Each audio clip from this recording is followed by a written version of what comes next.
안녕하세요. 주식경제 유토피아 주토피아에 오신 것을 환영합니다.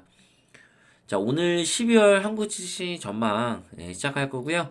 어, 오늘 한국 증시 전망을 통해서 앞으로 12월을 어떻게 바라봐야 되는지 이런 것들을 여러분들이 참고하셨으면 좋겠고요. 자, 그리고 저는 확률 높은 시황 전망을 여러분들께 전달합니다. 여러분들 구독 안 하면 나중에 후회해요. 1초만 투자하시고 나중에 뭐 취소하시든지 그건 알아서 하시고요. 구독, 알림, 좋아요는 무조건 해야겠죠?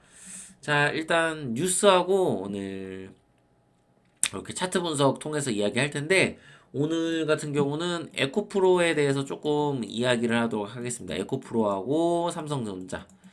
어, 가장 중요해요. 결국에 현재 시장의 대장은 결국에 에코프로 삼형제와 금양이란 말이에요. 아직까지는 코스닥이요. 그죠? 이 과정에서 분명히 이제 리밸런싱 되는 이런 모습들이 보여야 되는데 그런 모습도 한번 보이고 있는지 오늘 한번 이야기하도록 하죠. 자, 어떤 금이 오를까? 비트코인 금 동시 초강세다. 자, 비트코인하고 금이 동시에 초강세입니다. 제가 봤을 때 지금 비트코인과 금이 초강세인 이유는 결국에 금리 인상이 끝났다. 이런 부분 때문이에요. 그리고 나스닥 증시가 좀 많이 올라 있다. 이런 어떤 부담감. 이런 것 때문에 이쪽에 더 수급이 몰리는 거예요. 그러니까 어떤 위기 때문에 오르는 게 아니라 비트코인과 금이 이제 자산의 성격과 그 다음에 해지의 성격 두 개를 보여요. 이 두 투자 상품은 해지하고 그 다음에 자산. 그러니까 많이 이제 비트코인 같은 경우는 떨어졌다고 생각해서 지금 반등이 나오고 있는 거고, 금 같은 경우는 전고점을 이미 돌파를 했죠. 예, 돌파를 했습니다. 그렇기 때문에 금의 미래는 조금 일단 밝다라고 우리가 생각을 할 수 있어요. 이거는 전고점을 돌파했기 때문에 금은 추가적인 상승이 나와도 이상할 게 없습니다. 그러나 제가 봤을 때는 금보다는 주식이 더 상승률이 높을 가능성이 높고요. 만약 지금 상황에서 제가 봤을 때 디플레이션 국면으로 전환돼서 미국의 경기 침체가 올 경우에는 금의 상승을 예상하기가 어렵습니다. 지금 상태에서는 금이 상승할지 내릴지 예상하기 어려워요. 그래서 지금 투자가 굉장히 어려운 구간인 건 맞습니다. 그러나 뭐 어쨌든 금 같은 경우는 전고점을 돌파했으니까 뭐 초장기로 보유한다면 어쨌든 수익을 날 가능성이 좀 높다라고 생각합니다. 금 같은 경우는 주식은 일단은 우리가 지켜봐야겠지만 나스닥이 전고점을 돌파를 해줘야겠죠. 요거를 조금 지켜봐야겠죠. 자, 그리고 하느니 연간 1.4% 성장률을 달성했고 가능성이 높다. 반도체 회복 국면이다. 이런 이제 뉴스가 나옵니다. 일단은 반도체 관련주들은 어떤 식으로든 좋을 가능성이 높아요. 그쵸? 그러나 지금 제가 여러분들한테 약간 좀 말씀드리고 싶은 거는 반도체 관련주가 생각보다 여러분들 많이 올랐잖아요. 그죠? 그러니까 여러분들이 가진 종목 중에 반도체 관련주인데 난 안 올랐다. 그럼 여러분들이 일단은 어, 좀 뭔가 종목 선택을 잘못했을 수도 있습니다. 그러나 제가 봤을 때는 반도체 관련주들 중에 좀 많이 오른 종목들은 좀 조정을 받지 않을까 이런 생각을 좀 하고 있고요. 반도체가 이제 지금 여러분들이 갖고 있는 것들 중에 좀 안 오른 것들 있잖아요. 오히려 그런 것들이 수급이 좀 더 들어오면서 이렇게 키 맞추기를 하지 않을까 이런 생각을 좀 하고 있고요. 그리고 심하면 반도체 관련주가 아니라 내년에 다른 섹터가 대장이 될 수도 있겠다 이런 생각을 좀 지금은 하고 있습니다. 그래서 저 같으면 반도체 관련주 중에서 굉장히 많이 오른 종목이다. 본인의 종목이. 그러면 본인이 평단가가 얼마든 상관없이 저는 수익 실현을 어느 정도 해야 된다고 저는 판단을 하고 있어요. 더 오를 수도 있겠지만 그거보다는 다른 종목에 투자하는 게 더 리스크가 작다고 생각합니다. 지금의 시장 같은 경우는 굉장히 한 종목이 이렇게 가는 시장이 아니라 여기 움직였다가 또 이쪽 움직이고 또 이쪽 움직이고 이렇게 테마가 여러 개 형성되면서 번갈아 가면서 이렇게 움직이는 이런 시장이에요. 이런 시장에서 여러분들이 어떻게 좀 한 종목만 들고 있어야겠다 이런 생각을 가지고 이렇게 매매를 하시면 좋은 결과를 얻기는 좀 어려운 시장이에요. 예. 계속 돌고 돌거든요, 지금. 내년에도 저는 그런 양상이 보일 것 같고요. 이 이유는 어떤 불확실성이 되게 강하기 때문이에요. 일단은 에코프로 대형 수주에 실탄도 채웠다 뭐 하면서 굉장히 좋은 뉴스들이 지금 나오고 있죠. 그쵸? 어, 삼성 SDI와 5년간 45조 공급 계약 체결했다. 이것 때문에 에코프로 비임이 어떻게 됐습니까? 거의 20% 올랐죠. 올랐다가 물론 윗꼬리를 크게 달았지만 에코프로 비임이 엄청 오르고 어제 그런 일이 벌어졌어요. 그런데 여러분들 보시면 알겠지만 에코프로는 거의 마이너스 8% 내리고 막 그랬잖아요. 에코프로. 어제 보셨던 분들이 있죠? 이런 현상이 왜 일어나는가? 결과적으로 그거는 이제 차트 보면서 제가 말씀을 드리도록 할게요. 다음에 이제 이번에 지금 먼저 코스피 차트를 볼게요. 코스피 같은 경우는 지금 밑꼬리를 다는 모습을 보여주고 있습니다. 현재 기준으로서 지금 여기서 저항을 받는 모습을 보여주고 있어요.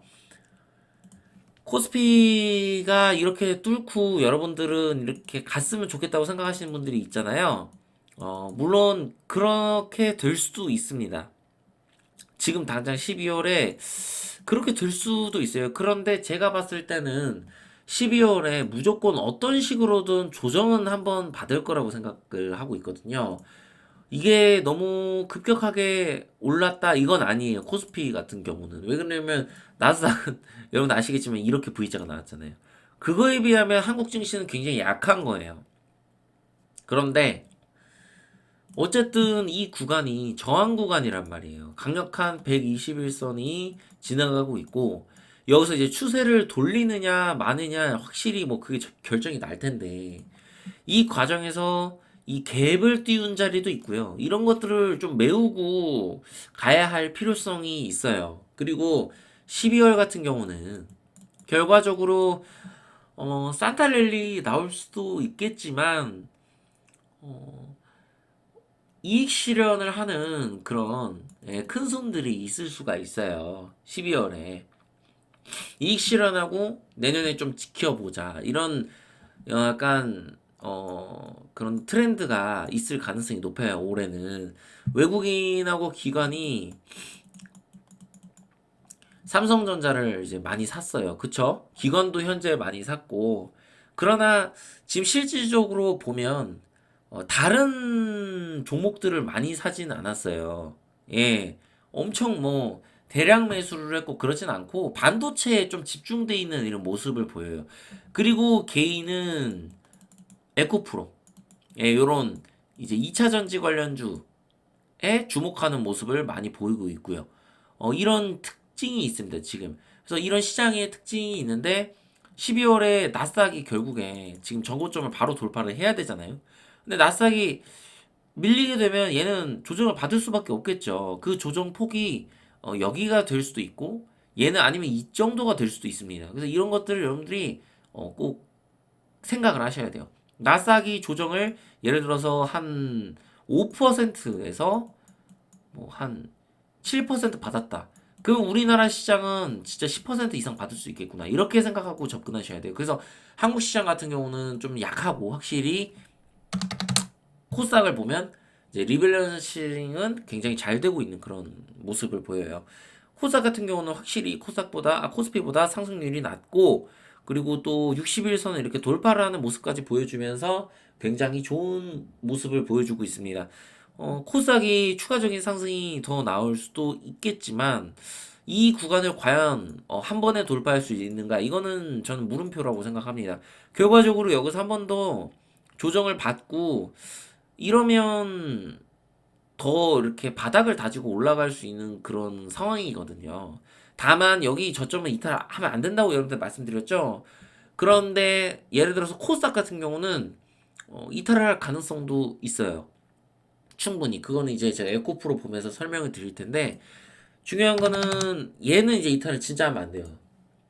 이 코스피는 요거 이탈하면 절대 안 돼요. 코스닥은 이탈할 수도 있어요. 제가 조금 이렇게 봤는데 코스닥은 이탈할 수도 있겠다는 생각이 좀 들더라고요. 근데 코스피는 진짜 이거 이탈하면 안 돼요. 이거 이탈하면 이거는 어렵습니다. 한국 시장이. 여러분들한테 항상 제가 말씀드렸지만 한국은 결국 금융위기가 올 수 있는 가능성도 존재를 한다라고 우리가 보고 일단은 시장을 접근해야 된다고 말씀드렸죠. 나스닥이 확실히 전고점 돌파하는 여부도 지켜봐야 되는 거고 이런 것 때문에 12월은 확실히 약간 조정을 기다리는 게 현명하다라고 저는 판단하고 싶고요. 자 그리고 에코프로 한번 보겠습니다. 자 에코프로 같은 경우는 확실한 이제 역별 구간인데 여기서 기술적 반등이 나왔고 어제 이제 8%가 넘는 그런 어 약간 폭락을 보여주죠 에코프로가. 왜 이런 일이 일어날까요, 여러분? 이미 뭐 여러분들한테는 충분히 말씀드렸지만 에코프로는 이미 시세가 나온 종목이에요. 그리고 여기에서도 더 갈 거라고 생각 못 했는데 여기까지 갔단 말이죠. 굉장히 너무나도 많이 올라 있어요. 이미 선반영이 끝난 거예요. 에코프로는 미래를 이미 선반영했다고요. 미래를. 이게 몇 년 뒤의 미래를 이미 선반영했기 때문에 에코프로가 예를 들어서 여러분들 중에서 에코프로가 뭐 미래의 삼성이 될 거다 이렇게 생각하시는 분들 있잖아요. 이 뭐 영상 보시면서 에코프로 때문에 오신 분들도 있을 테니까. 근데 그렇게 생각하시면 안 됩니다. 정말로 어, 경제 침체가 어떻게 될지도 모르고 만약에 세계적인 경기 침체가 얕게라도 온다면 전기차에 부정적인 영향을 미칠 수가 있어요. 전기차 시장에. 그리고 전고체 배터리가 만약에 기술이 갑자기 상업성이 좋아져 가지고 얘가 이제 시장에 혹시 나오잖아요. 그럼 에코프로 같은 경우는 경쟁력이 굉장히 약해질 수밖에 없어요. 그래서 이런 것 때문에 만약에 나중에 이게 더 갈 수도 있겠지만 확률상 저는 높다고 생각을 못 하는 거예요. 이 종목보다 좋은 종목이 훨씬 많고 2차 전지 관련주 중에 이렇게까지 안 오른 종목들이 있어요. 퍼가 지금 제가 보진 않았는데 퍼가 몇백 배예요, 이게. 이런 종목은 사실 우리가 비정상적이다라고 생각하고 여러분들 접근해야 돼요. 얘가 여기서 이 전저점을 이탈할 가능성이 저는 굉장히 높다라고 생각하고 있습니다. 이미 역배열 구간이고 이게 저는 기술적 반등이라고 생각하거든요. 제가 여러분들한테 여기서 기술적 반등이 한번 나올 수 있다라고 얘기했는데 거의 여기서 맞췄죠. 50에서 60에서. 이게 기술적 반등이라고 일단 생각을 해야 돼요. 물론 이 고점을 넘으면 어떻게 될지 모르지만 우리가 이 종목보다 좋은 종목이 많다. 이렇게 생각을 하셔야 돼요. 그래서 에코프로 같은 경우는 이 전저점을 이탈할 경우에는 코스닥이 좀 조정을 받을 수가 있고요. 어제 같은 경우는 이게 8%가 마이너스 떴는데도 코스닥이 큰 조정이 없었습니다. 이거는 우리가 좀 긍정적으로 생각해 볼 수 있어요. 왜 그런 걸까요? 자, 2차 전지 관련주가 내리는데 다른 종목들로 돈이 들어가는 거예요. 이게 제가 중요하다고 여러분들 말씀드렸잖아요. 어떤 특정 종목이 버블이고 이 종목에 돈이 많이 몰려 있고 비정상적인 상황에서 정상적으로 전환하는 그런 시기가 필요하다. 그런 조정이 필요하다라고 말씀드렸는데 지금 그런 것들이 잘 이루어지고 있습니다. 만약 어제 에코프로가 이렇게 내렸는데 8%가 내렸는데 코스닥이 만약에 폭락을 했다면 이거는 조금 우리가 훨씬 더 위험할 수 있는 그런 상황이 올 수 있었을 텐데, 다른 쪽으로 이렇게 돈이 몰리면서 지수가 방어가 되는 것들을 보니까, 충분히 정상화가 되고 있는 이런 구간이다라고 생각을 해야 돼요. 시장이. 어느 종목으로 돈을 몰렸는지는 여러분들이 관찰을 하셔서 아시겠지만 지금 코인 관련주들이 굉장히 돈이 많이 몰리고 있습니다. 예전에 코인 관련주들이 오르면서 우리나라 증시가 올랐던 적이 있는데요. 그거하고 비슷한 맥락이라고 생각하시면 될 것 같고, 코인 관련주들의 돈이 몰리면서, 그리고 대선 테마주, 여기에 돈이 몰리면서 코스닥은 충분히 방어가 되더라. 이렇게 여러분들 시장을 보셔야 됩니다. 자, 그래서 에코프로 같은 경우는 추가적인 하락이 있을 가능성이 너무나 높고, 그래서 에코프로가 만약 추가적인 하락이 나온다면, 어쨌든 얘가 이제 하락폭이 크기 때문에 지금 이거보다 코스닥이 조정을 저는 받을 수밖에 없다고 봅니다. 아예 안 받지는 못할 거라고 봐요. 그래서 요거 체크하고 넘어가고요. 삼성전자 한번 보죠.